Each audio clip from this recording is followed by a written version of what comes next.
ਵਾਹਿਗੁਰੂ। ਇੱਕ ਓੰਕਾਰ ਸਤਿਨਾਮ ਕਰਤਾ ਪੁਰਖ ਨਿਰਭਉ ਨਿਰਵੈਰ ਅਕਾਲ ਮੂਰਤ ਅਜੂਨੀ ਸੈਭੰ ਗੁਰ ਪ੍ਰਸਾਦ। ਜੇਤਾ ਜੀਉ ਪਿੰਡ ਸਭ ਤੇਰਾ, ਤੂੰ ਅੰਤਰਜਾਮੀ ਪੁਰਖ ਭਗਵਾਨ। ਦਾਸਨ ਦਾਸ ਕਹੈ ਜਨ ਨਾਨਕ, ਜਿਹਾ ਤੂੰ ਕਰਾਹੇ ਤਿਹਾ ਹਉ ਕਰੀ ਵਖਿਆਣ।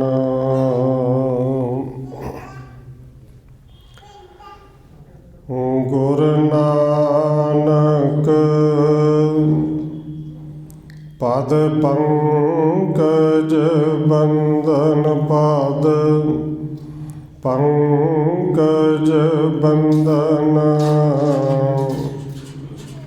ਸਿਮਰਾ ਅੰਗਦ ਦੁਖ ਨਿਕੰਦਨ, ਗੁਰ ਅਮਰਦਾਸ ਹਿਰਦੈ ਨਿਤ ਧਿਆਉ, ਹਿਰਦੈ ਨਿਤ ਧਿਆਉ। ਗੁਰ ਰਾਮਦਾਸ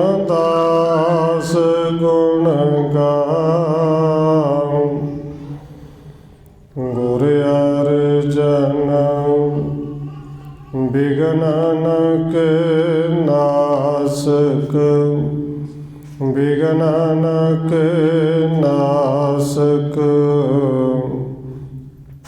ਗੁਰ ਹਰਿਗੋਬਿੰਦ ਸ਼ੁਭ ਸੁਮਤ ਪ੍ਰਕਾਸ਼ਕ।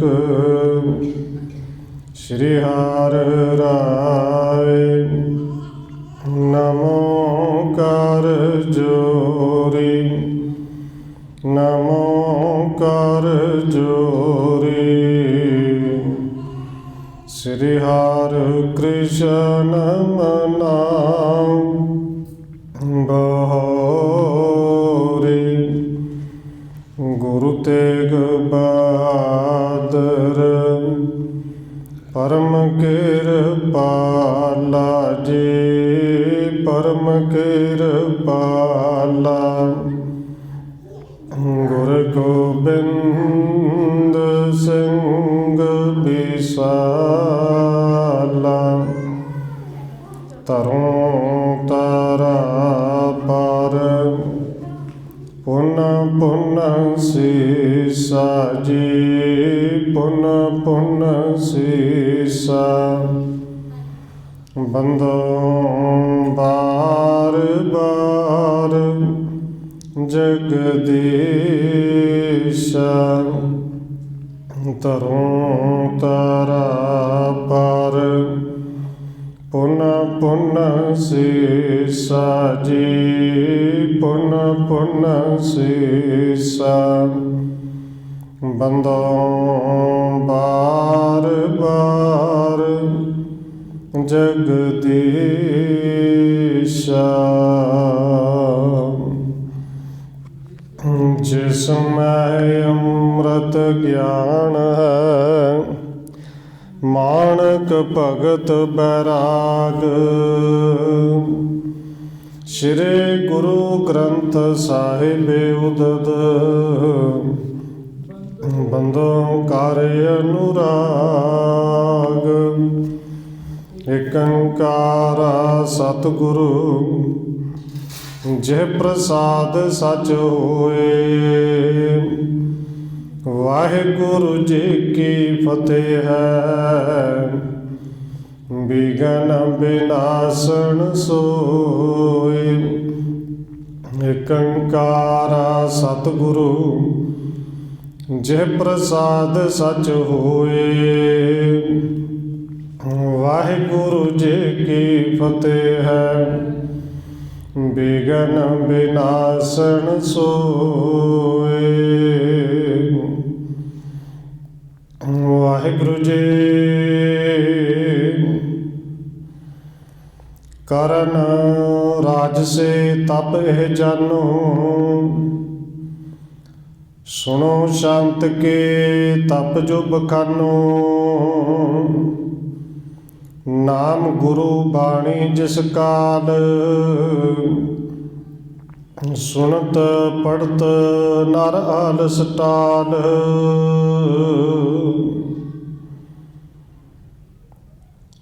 परम सन्मानयोग सतगुरु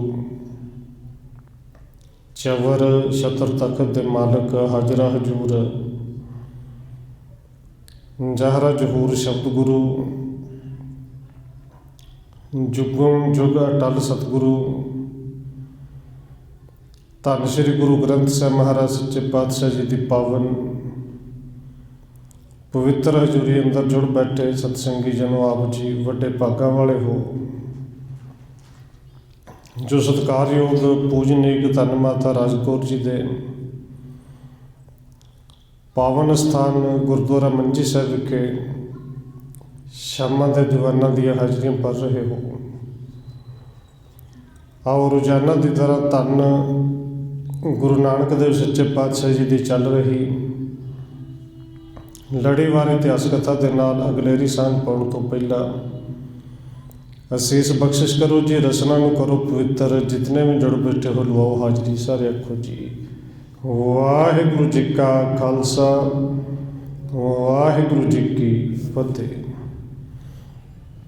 करन राज से तप एह जानो, सुनो शांत के तप जो बखानो। कविराज कवि संतोख सिंह जी लिख रहे हैं कि जिवें कल पिछले प्रकरणों के विच आप जी ने सरवण किया सी, भाई पृथ्वीमल, भाई सैगल, भाई रामा टिड्डी, ये गुरु के सिख सतगुरु के चरणों में आए ने और सतगुरु जी उपदेश दे रहे सन कि तप केड़ा करना है, कि रजो तप आप जी ने करना है। सतगुरु जी ने उपदेश सानू सारिआं नूं दिता ते वो तप सी कि इन्हां अखां दे नाल माड़ा नहीं दिखना। वो तप ये है कि हत्थां दे नाल संगतां दी सेवा करनी है। वो तप ये है कि पैर जिहड़े ने वो हमेशा यतन होवे कि चल के संगत विच आउण। तप ये है कि जबान दे नाल झूठ नहीं बोलना। और रजोगुणी तप ये है कि कन्नां दे नाल किसी दी निंदिया ते किसी दी उस्तत नहीं सुननी। हुण सतगुरु जी कहते हैं इस तो अगला तप एक होर जिन्हों सतोगुणी तप कहते हैं, शांत की तप, उस बारे भी दसना। नाम गुरु बाणी जिस काल, सुनत पढ़त नार आलस टाल। ते सतोगुणी या शांत की तप वो ये है कि जदों गुरु का सिख गुरु की बाणी पढ़े, जिस वेले सुने, सुनत पढ़त नर आलस टाल। गुरबाणी नूं पढ़द्या, गुरबाणी नूं सुनद्या उस वेले आलस जिहड़ा बिल्कुल छड्ड दे। और कई बार हुंदा ना संगत विच बैठ के भी, और खिमा करना भावें गिनती घट है, एक कंध दे नाल ढोला एक बैठना बिल्कुल आलस है,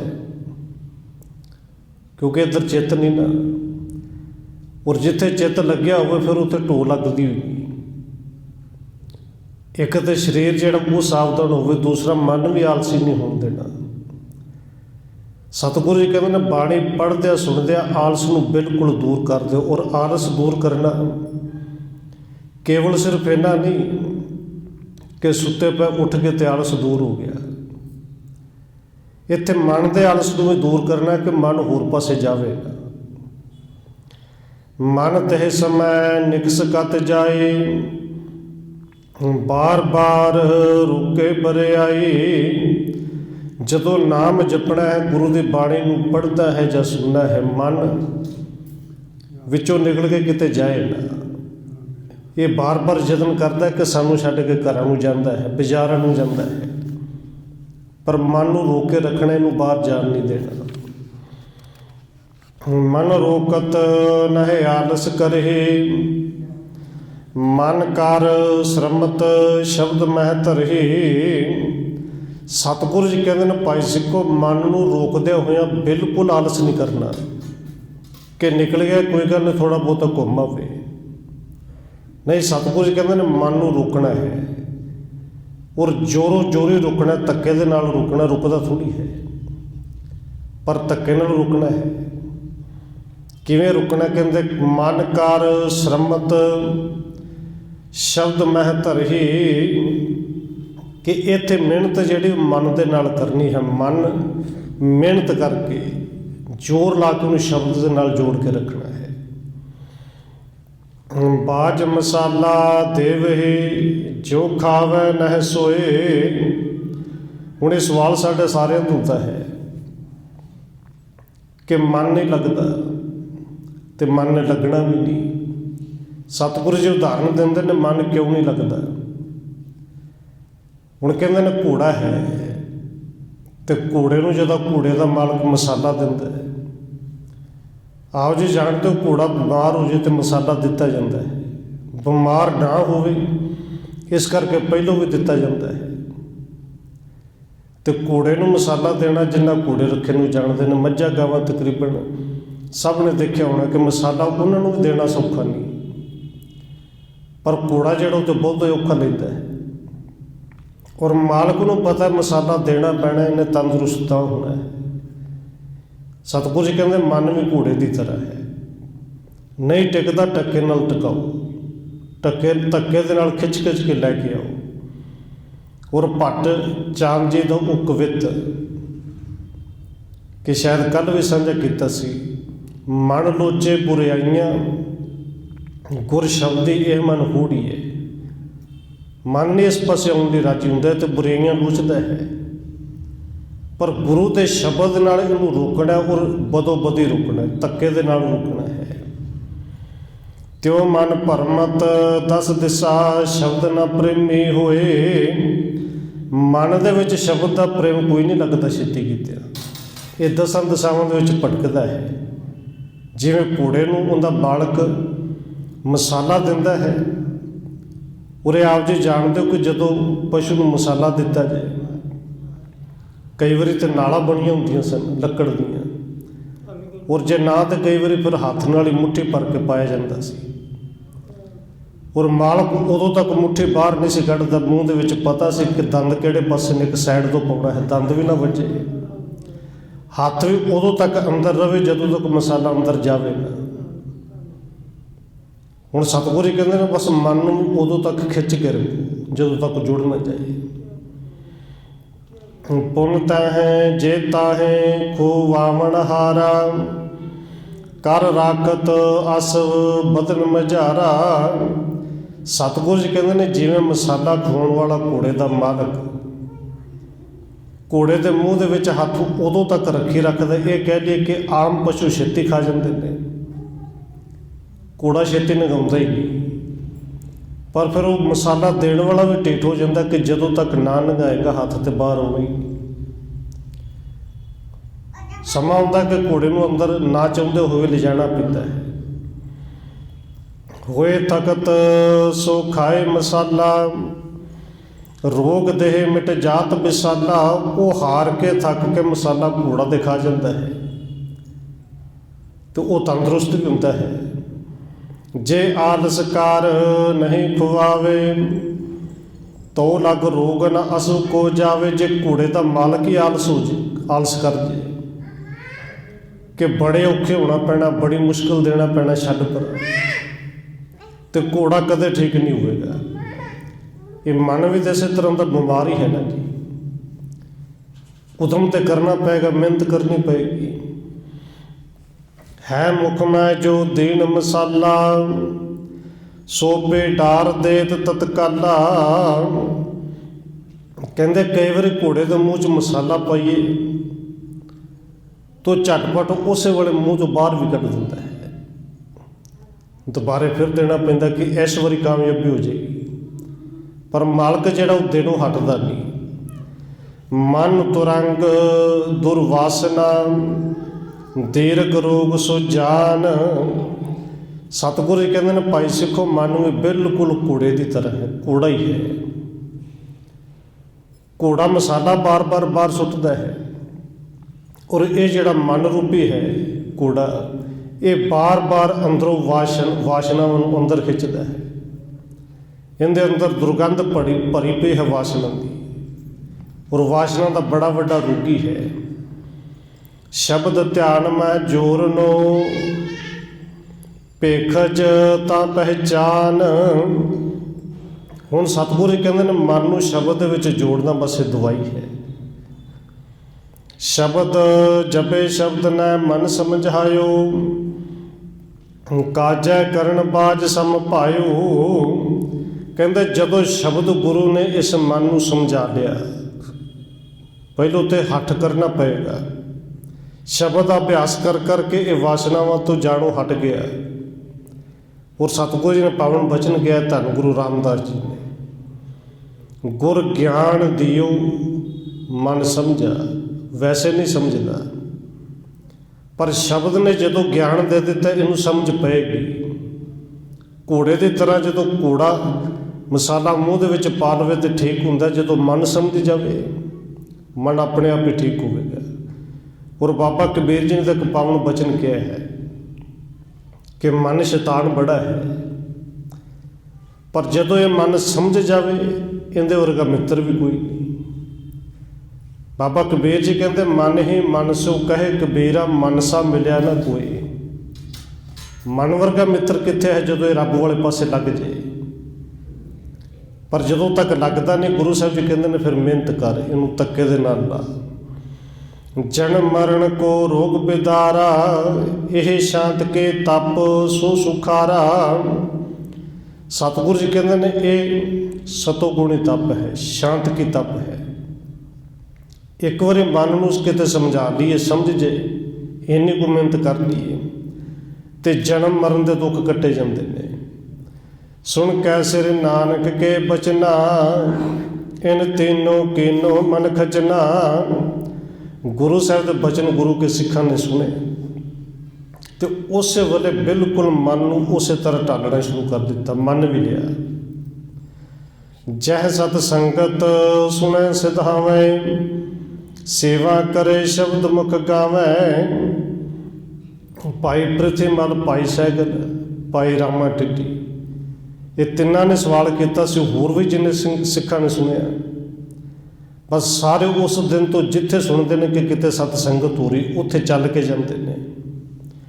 ਜਿੱਥੇ ਮੌਕਾ ਮਿਲਦਾ ਕਿ ਸੰਤਾਂ ਦੀ ਗੁਰੂ ਕੇ ਸਿੱਖਾਂ ਦੀ ਸੇਵਾ ਕਰਨੀ ਹੈ, ਉੱਥੇ ਸੇਵਾ ਮੂੰਹ ਤੋਂ ਮੰਗ ਕੇ ਲੈਂਦੇ ਨੇ, ਮੁਖ ਦੇ ਨਾਲ ਗੁਰੂ ਦੇ ਸ਼ਬਦ ਨੂੰ ਗਾਉਂਦੇ ਨੇ। ਇਸ ਬਿਦ ਕੀਨ ਸ਼ਬਦ ਅਭਿਆਸਾ, ਨਿਜ ਸਰੂਪ ਪਾ ਗਿਆਨ ਪ੍ਰਕਾਸ਼ਾ।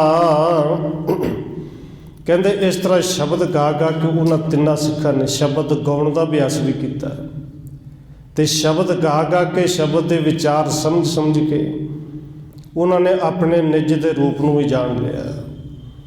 ਯੁਤ ਪਰਿਵਾਰ ਤਰੇ ਸੰਸਾਰਾ, ਗੁਰੂ ਉਪਦੇਸ਼ ਸੋ ਦ੍ਰਿੜ ਉਰ ਧਾਰਾ। ਕਹਿੰਦੇ ਜਿਨ੍ਹਾਂ ਗੁਰੂ ਕੇ ਸਿੱਖਾਂ ਨੇ ਗੁਰੂ ਦੇ ਇਸ ਉਪਦੇਸ਼ ਨੂੰ ਹਿਰਦੇ ਵਿੱਚ ਧਾਰਨ ਕੀਤਾ, ਆਪ ਤੇ ਤਰੇ ਸਣੇ ਪਰਿਵਾਰ ਉਤਰ ਗਏ। ਜਿਨ੍ਹਾਂ ਨੇ ਸੰਗਤ ਕੀਤੀ ਉਹ ਸੰਗਤ ਕਰਨ ਵਾਲੇ ਵੀ ਤਰ ਗਏ। ਇੱਥੇ ਕਵਿਰਾਜ ਨੇ ਅਧਿਆਇ ਖਤਮ ਕੀਤਾ ਹੈ। ਅਗਲਾ ਅਧਿਆਇ ਫਿਰ ਇੱਥੋਂ ਸ਼ੁਰੂ ਕਰਦੇ, ਲਿਖਦੇ ਨੇ ਕਿ ਕੁਝ ਸਿੱਖ ਇਸੇ ਤਰ੍ਹਾਂ ਕਰਤਾਰਪੁਰ ਸਾਹਿਬ ਦੇ ਵਿੱਚ ਹਰ ਰੋਜ਼ ਗੁਰੂ ਸਾਹਿਬ ਜੀ ਕੋਲ ਆਉਂਦੇ ਨੇ। ਕੁਝ ਨਵੇਂ ਆਉਂਦੇ ਨੇ, ਕੁਝ ਉੱਥੇ ਰਹਿ ਜਾਂਦੇ ਨੇ ਤੇ ਕਈਆਂ ਦੇ ਅੰਦਰ ਵਲਵਲੇ ਉੱਠਦੇ ਨੇ। ਉਹ ਗੁਰੂ ਸਾਹਿਬ ਤੋਂ ਫਿਰ ਸਵਾਲ ਪੁੱਛਦੇ ਨੇ।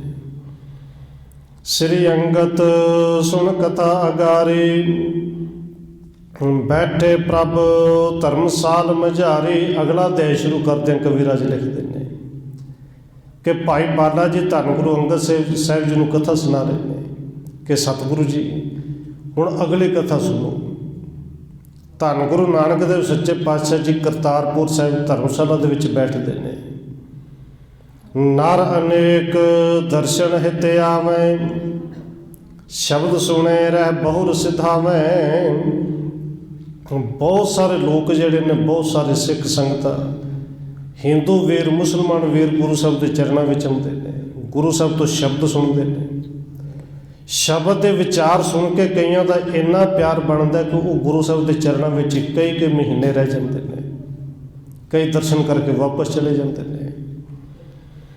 ਮਾਲੋ ਮੰਗੋ ਦੁਐ ਸਿਖਿਆਏ, ਚਰਨ ਕਮਲ ਪਰ ਸੀਸ ਨਿਵਾਏ। ਤੇ ਕਵੀ ਸੰਤੋਖ ਸਿੰਘ ਜੀ ਅੱਗੇ ਲਿਖ ਰਹੇ ਨੇ, ਇਸੇ ਤਰ੍ਹਾਂ ਇੱਕ ਦਿਨ ਦੋ ਸਿੱਖ ਜਿਨ੍ਹਾਂ ਦਾ ਨਾਂ ਮਾਲੋ ਤੇ ਮੰਗੂ ਹੈ, ਇਹ ਭਾਈ ਮਾਲੋ ਤੇ ਮੰਗੂ ਗੁਰੂ ਸਾਹਿਬ ਦੇ ਦਰਸ਼ਨਾਂ ਵਾਸਤੇ ਆਏ। ਆ ਕੇ ਨਮਸਕਾਰ ਕੀਤੀ, ਹਾਥ ਬੰਦ ਅਰਦਾਸ ਬਖਾਨੀ, ਕਰੋ ਕਿਰਪਾ ਸਿਰੇ ਗੁਰਮੁਖਾਨੀ। ਜਦੋਂ ਕਥਾ ਕੀਰਤਨ ਦੀ ਸਮਾਪਤੀ ਹੋਈ, ਇਹਨਾਂ ਦੋਵਾਂ ਨੇ ਹੱਥ ਜੋੜ ਕੇ, ਭਾਈ ਮਾਲੋ ਤੇ ਭਾਈ ਮੰਗੂ ਹੱਥ ਜੋੜ ਕੇ ਸਤਿਗੁਰੂ ਜੀ ਨੂੰ ਬੇਨਤੀ ਕਰਦੇ ਨੇ ਕਿ ਇਹ ਸਤਿਗੁਰੂ ਜੀ, ਤੁਸੀਂ ਗੁਣਾਂ ਦੀ ਖਾਣ ਹੋ, ਸਾਡੇ ਤੇ ਵੀ ਕਿਰਪਾ ਕਰੋ। ਨਿਜ ਮੁਖ ਸੋ ਉਪਦੇਸ਼ ਕਰੀਜੈ, ਜਿਹ ਤੇ ਜਨਮ ਮਰਨ ਕੱਟ ਦੀਜੈ। ਸਤਿਗੁਰੂ ਜੀ ਆਪਣੇ ਮੁਖ ਦੇ ਨਾਲ ਕੋਈ ਸਾਡੇ ਵਾਸਤੇ ਵੀ ਉਪਦੇਸ਼ ਕਰੋ, ਸਾਨੂੰ ਕੁਝ ਸਮਝਾਓ ਕਿ ਜਿਹਦੇ ਨਾਲ ਸਾਡਾ ਜਨਮ ਮਰਨ ਕੱਟਿਆ ਜਾਏ।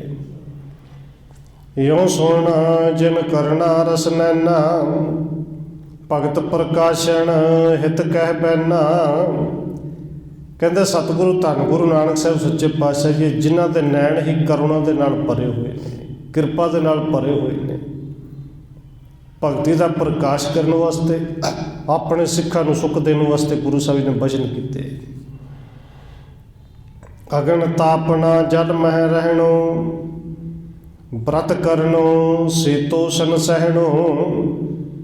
ਕਿਉਂਕਿ ਸਤਿਗੁਰੂ ਜੀ ਉਪਦੇਸ਼ ਉਹੀ ਦਿੰਦੇ ਨੇ, ਤੇ ਜਿਹਨੂੰ ਸਮਝ ਨਹੀਂ ਆਉਂਦੀ ਫਿਰ ਢੰਗ ਬਦਲ ਲੈਂਦੇ ਨੇ ਕਿ ਕਿਸੇ ਵੀ ਢੰਗ ਨਾਲ ਸਮਝ ਪੈ ਜੇ। ਹੁਣ ਭਾਈ ਮਾਲੋ ਤੇ ਮੰਗੋ ਨੇ ਜਿਹੜਾ ਸਵਾਲ ਕੀਤਾ, ਗੁਰੂ ਸਾਹਿਬ ਨੇ ਸਭ ਤੋਂ ਪਹਿਲਾਂ ਉਹੀ ਜਵਾਬ ਦਿੱਤਾ ਵੀ ਕੁਝ ਲੋਕ ਨੇ ਜਿਹੜੇ ਹੱਠ ਕਰਦੇ ਨੇ, ਧੂਣੀਆਂ ਲਾ ਕੇ ਗਰਮੀ ਦੇ ਵਿੱਚ ਤਨ ਨੂੰ ਤਪਾਉਂਦੇ ਨੇ, ਕੁਝ ਜਲ 'ਚ ਬੈਠ ਕੇ ਤਪੱਸਿਆ ਕਰਦੇ ਨੇ, ਤੇ ਕਈ ਜਿਹੜੇ ਨੇ ਕਈ ਤਰ੍ਹਾਂ ਦੇ ਸੀਤੋਸਨ ਵਰਗੇ ਵਰਤ ਰੱਖਦੇ ਨੇ। ਸੀਤੋਸਨ ਹੁੰਦਾ ਹੈ ਕਿ ਕੁਝ ਐਸਾ ਵਰਤ ਰੱਖਦੇ ਨੇ, ਚੰਦਰਮਾ ਦੇ ਹਿਸਾਬ ਨਾਲ ਹੀ ਬੁਰਕੀਆਂ ਖਾਂਦੇ ਨੇ ਕਿ ਚੰਦਰਮਾ ਜਿੱਦਣ ਕੱਟਣਾ ਸ਼ੁਰੂ ਹੋ ਜੇ, ਬੁਰਕੀਆਂ ਗਿਣ ਕੇ ਖਾਂਦੇ ਨੇ। ਅੱਜ ਇੱਕ ਬੁਰਕੀ ਘਟਾ ਦੇਣੀ, ਅੱਜ ਇੰਨਾ ਘਟ ਗਿਆ, ਅੱਜ ਦੋ ਬੁਰਕੀਆਂ ਘਟਾ ਦੇਣੀਆਂ। ਔਰ ਜਦੋਂ ਚੰਦਰਮਾ ਨਿਕਲਦਾ ਹੀ ਨਹੀਂ, ਫਿਰ ਉਦੋਂ ਰੋਟੀ ਖਾਣੀ ਨਹੀਂ, ਕੰਦ ਮੂਲ ਹੀ ਖਾਣਾ ਹੈ। ਸਤਿਗੁਰੂ ਜੀ ਕਹਿੰਦੇ ਨੇ ਕੁਛ ਇਵੇਂ ਦਾ ਤਪ ਵੀ ਕਰਦੇ ਨੇ ਕਿ ਉਰਦ ਬਾਹੋਂ ਅਦੋ ਸਿਰ ਕਰਨਾ, ਕੁਝ ਪੁੱਠੇ ਲਟਕ ਕੇ ਸਿਰ ਥੱਲੇ ਕਰਕੇ ਤਨ ਨੂੰ ਦੁੱਖ ਦਿੰਦੇ ਨੇ। ਖਰੇ ਹੋਣ ਚਿਰ ਲੋ ਇੱਕ ਚਰਣਾ, ਕਈ ਇੱਕ ਪੈਰ ਤੇ ਕਿੰਨਾ ਲੰਬਾ ਸਮਾਂ ਖੜੋਤੇ ਰਹਿੰਦੇ ਨੇ ਕਿ ਸ਼ਾਇਦ ਇਸ ਤਰ੍ਹਾਂ ਬੰਦਗੀ ਕੀਤੀ ਜਾ ਸਕਦੀ ਹੈ। ਕੰਧ ਮੂਲ ਚੁਣ ਖਾਵਣੇ, ਤੀਰਥ ਤੀਰ ਨਿਵਾਸ। ਕੁਝ ਜਿਹੜੇ ਨੇ ਕੰਧ ਮੂਲ ਚੁਣ ਕੇ ਖਾਂਦੇ ਨੇ ਕਿ ਅਸੀਂ ਅਨਾਜ ਛਕਦੇ ਹੀ ਨਹੀਂ ਜੀ, ਅਸੀਂ ਫਲ ਖਾਂਦੇ ਜਾਂ ਪੱਤੇ ਖਾਂਦੇ ਜਾਂ ਕੰਧ ਮੂਲ ਖਾਂਦੇ ਹਾਂ। ਕਈ ਜਿਹੜੇ ਨੇ ਤੀਰਥਾਂ ਦਾ ਰਿਠਣ ਕਰਦੇ ਨੇ, ਤੀਰਥਾਂ ਦੇ ਉੱਤੇ ਜਾ ਕੇ ਰਹਿ ਜਾਂਦੇ ਨੇ। ਗੋਤੇ ਮਨ ਜੋ ਇਕਾਗਰ ਕਰਨੋ, ਕਥਾ ਕੀਰਤਨ ਮੈਂ ਪੁਣ ਧਰਨੋ। ਹੁਣ ਸਤਿਗੁਰੂ ਜੀ ਕਹਿੰਦੇ ਨੇ ਕਿ ਇਹ ਤੇ ਉਹ ਕਰਦੇ ਨੇ ਲੋਕ ਜਿਹੜੇ ਹੱਠ ਕਰਦੇ ਨੇ, ਪਰ ਗੁਰੂ ਕੇ ਸਿੱਖਾਂ ਨੇ ਕੀ ਕਰਨਾ ਹੈ ਕਿ ਇੰਦਰੀਆਂ ਜਿਹੜੀਆਂ ਨੇ ਮਨ ਕਰਕੇ, ਮਨ ਇਹਨਾਂ ਨੂੰ ਭੜਕਾਉਂਦਾ ਹੈ। ਮਨ ਇਕਾਗਰ ਹੋਵੇ ਤੇ ਇੰਦਰੀਆਂ ਟਿਕਦੀਆਂ ਨੇ।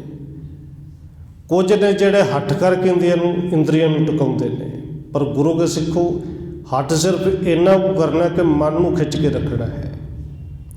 ਮਨ ਜਿਹੜਾ ਕਥਾ ਕੀਰਤਨ ਦੇ ਵਿੱਚ ਲਾਉਣਾ ਹੈ, ਔਰ ਪਿੱਛੇ ਆਪਾਂ ਸਰਵਣ ਕਰਕੇ ਘੋੜੇ ਦੀ ਤਰ੍ਹਾਂ ਟਿਕਦਾ ਨਹੀਂ।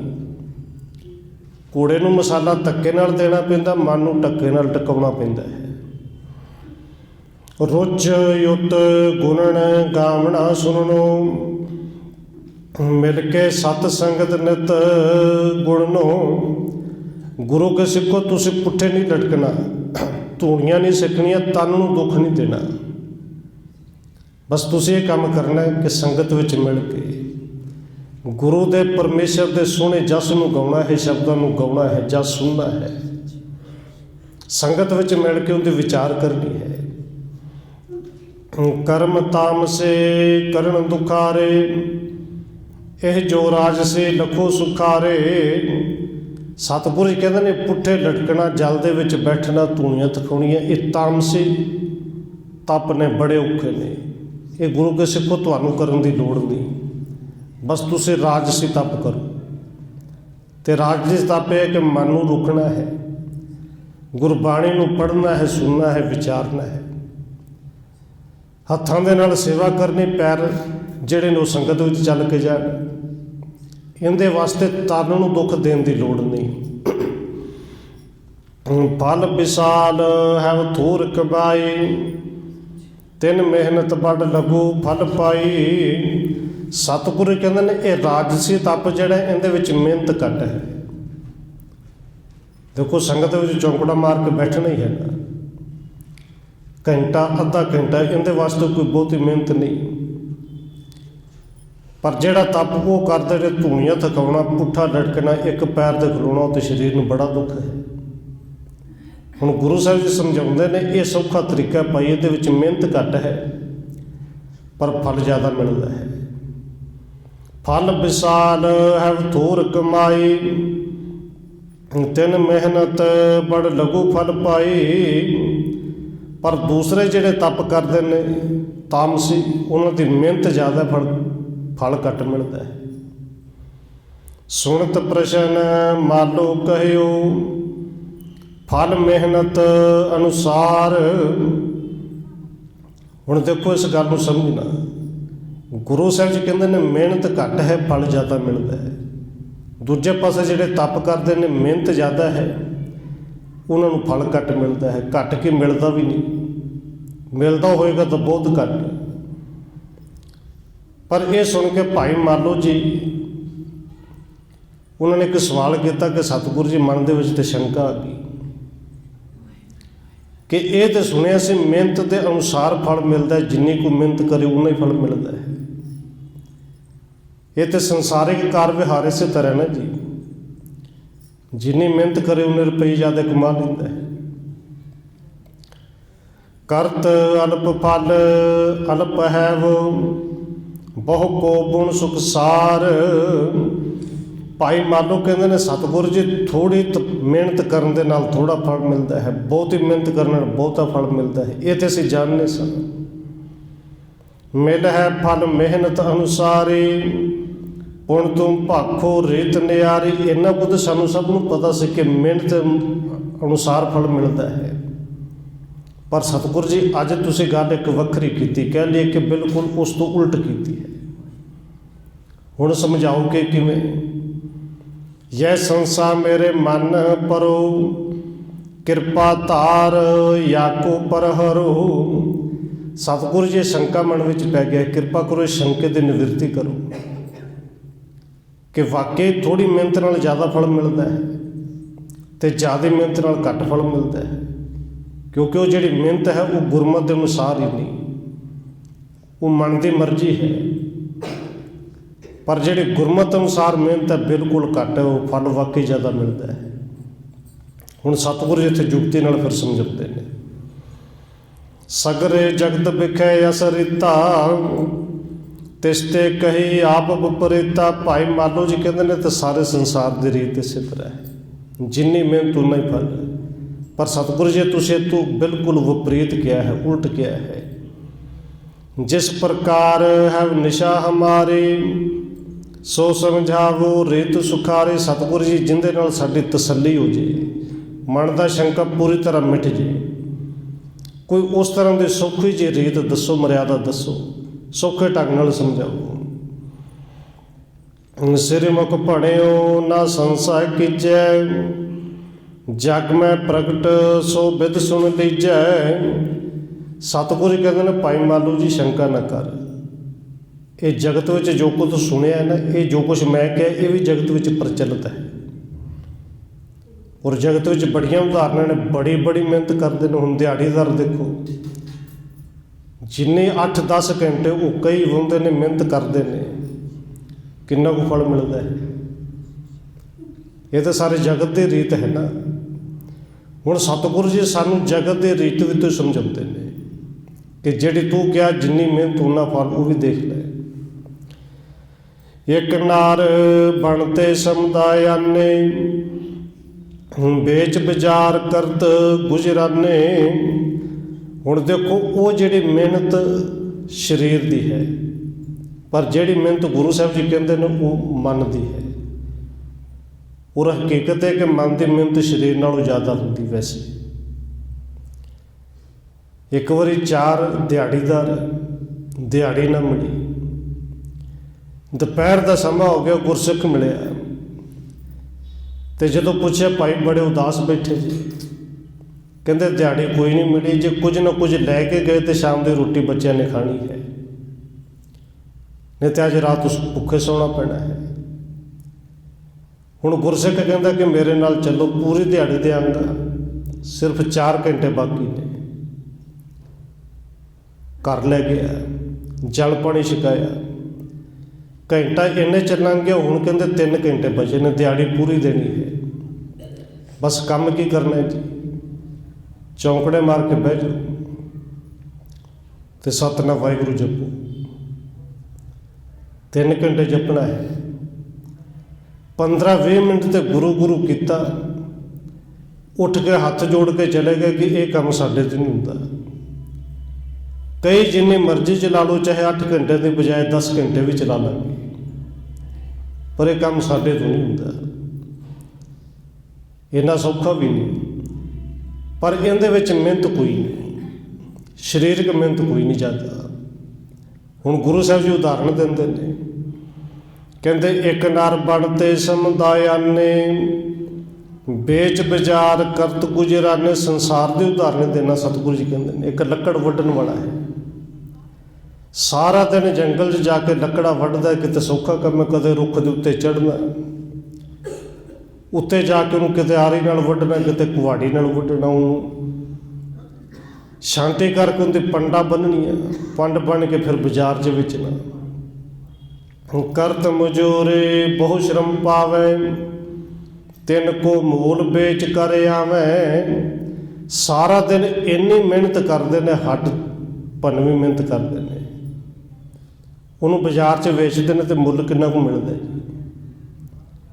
कुछ भी नहीं, घर का गुजारा ही मसा चलता है। और चलता भी क्यों, धक्के नाल चलाउणा ही पैंदा है। पुन जे बनज करे हटवाना, लवण तेल अन जे बिद नाना। हुण सतगुरु जी कहते हैं उस तो अगे एक दुकानदार है, बाणिया हट्टी ते बैठा, जिहड़ा खंड पत्ती वेचता है, लूण तेल रखता है, दालां रखता है, करियाने का सौदा है। हुण उनकी मिहनत लकड़ हारे जिन्नी तो नहीं ना। बेशक मेहनत घट नहीं, 10-12 घंटे 15-15 घंटे दुकान पर बैठना भी सौखा नहीं, पर उनकी मेहनत उन्नी नहीं कि उन्होंने हड्ड भन के जोर ला के पसीना बहा के मेहनत करनी पई। पर कमाई तो लकड़ वड्ढन वाले नालों ज़्यादा कर जाता है।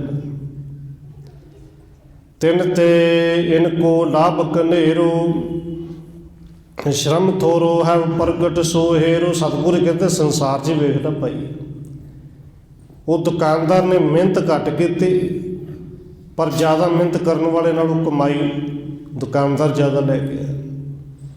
अपर रुपयन के व्यवहारे, लाभ बहुत ले रहे सुखारे। हुण सतगुरु जी कहते हैं इस तो अगे देख, एक रुपइया का व्यापारी है, जिहड़े रुपये व्याज ते दिंदे ने, उन्होंने मेहनत की है जी।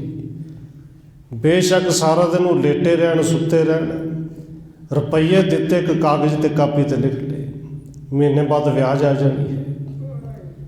हुण सतगुरु जी कहते हैं बिल्कुल सौखे रहिंदे ने, पर दुकानदार नालों भी ज़्यादा कमा जाते हैं।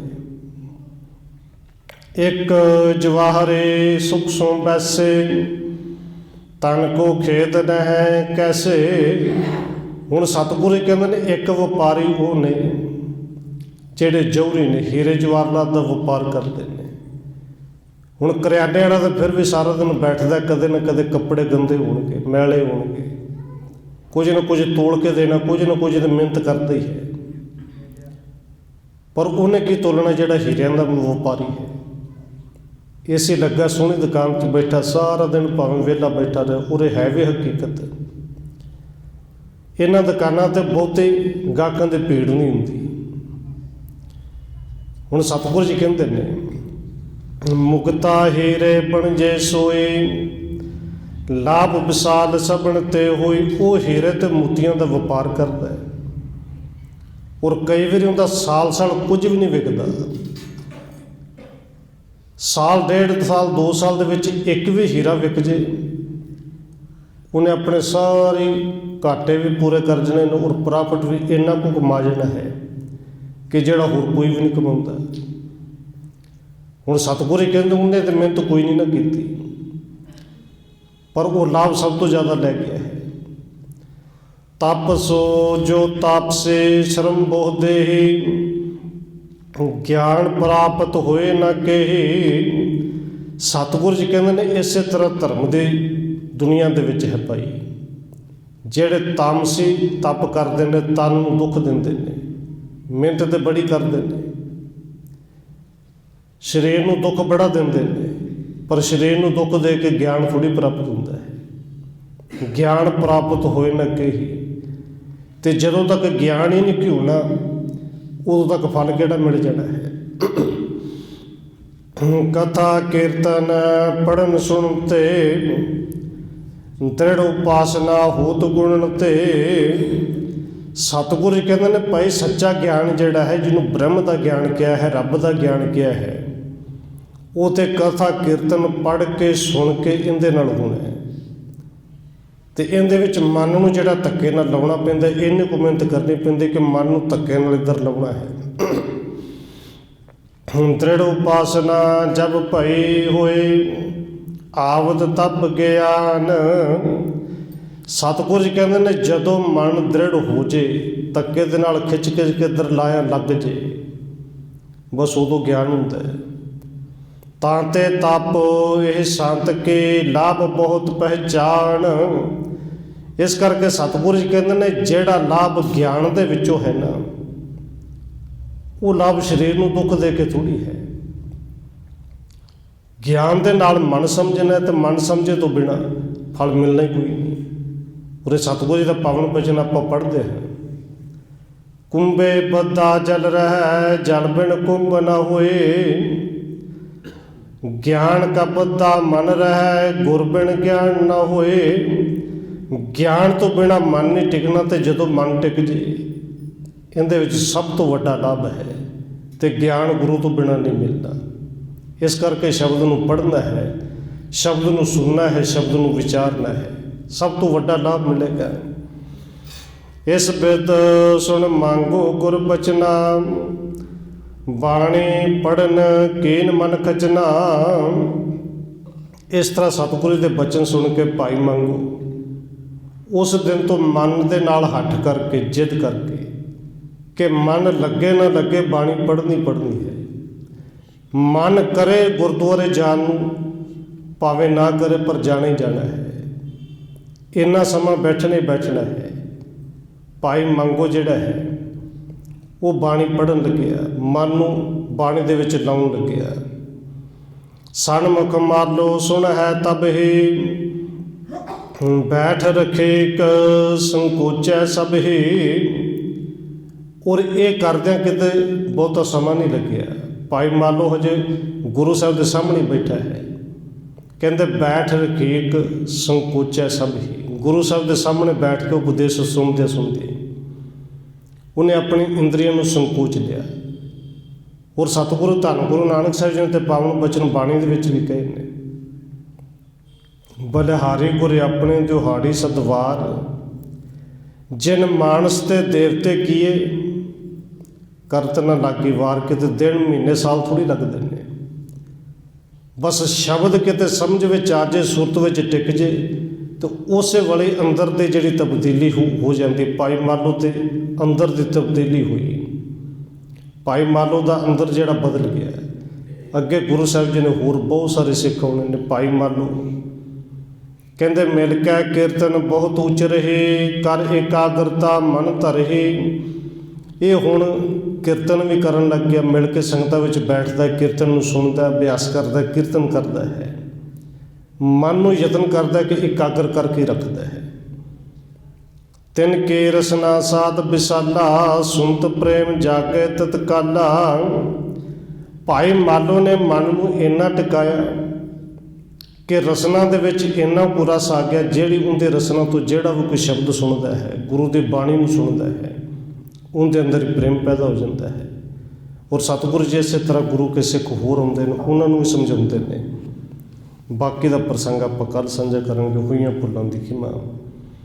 ਆਓ 1-2 ਮਿੰਟ ਹੋਰ ਇਸ ਰਸਨਾ ਨੂੰ ਪਵਿੱਤਰ ਕਰੀਏ, ਫਿਰ ਸਮਾਪਤੀ ਹੈ ਜੀ। ਵਾਹਿਗੁਰੂ ਵਾਹਿਗੁਰੂ ਵਾਹਿਗੁਰੂ ਵਾਹਿਗੁਰੂ।